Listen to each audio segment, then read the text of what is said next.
Why are my studio strobes not firing reliably? Imagine setting up a perfect shot, only to find your studio strobe refuses to fire when you need it most. Frustrating, right? Let's figure out what might be causing this issue. First, check the power source. If you're using battery-powered studio strobes, make sure the batteries are fully charged and properly seated. A loose connection or dead battery can stop the flash from firing. For models plugged into an electrical outlet, verify that the power cable is securely connected and the outlet is working. Sometimes, replacing the power cable or checking the fuse inside the strobe can fix power problems.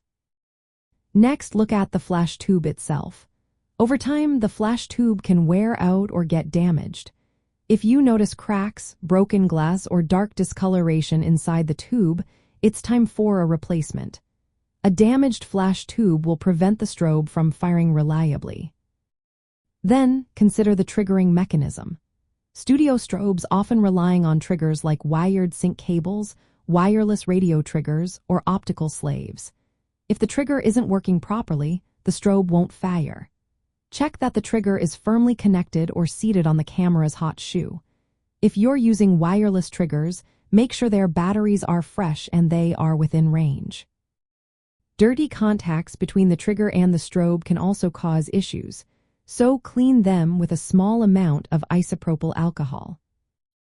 If you're using optical slave sensors, low light conditions or interference from ambient light can prevent them from detecting the trigger flash.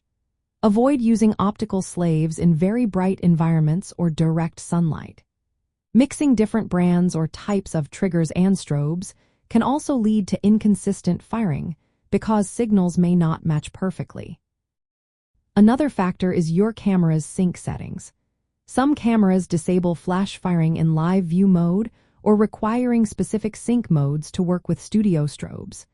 Double-check your camera's flash settings and ensure external flash firing is enabled. Environmental factors matter too. Bright ambient light or other flashes can interfere with optical triggering. Keep the area as controlled as possible when using optical slaves.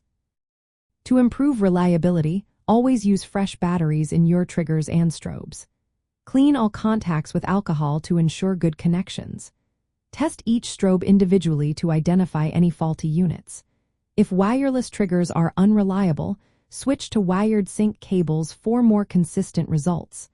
Avoid mixing different brands unless you are sure they are compatible. Operate your strobes at power levels where optical slaves work best, usually at mid to high power settings. Finally, confirm your camera's flash settings support external flash firing. If everything checks out but your strobes still don't fire, try resetting the triggers and strobes or updating their firmware if possible. By systematically examining power, flash tubes, triggers, and camera settings, you can pinpoint why your studio strobes aren't firing reliably. Fixing these issues will help you get consistent, professional lighting for every shoot.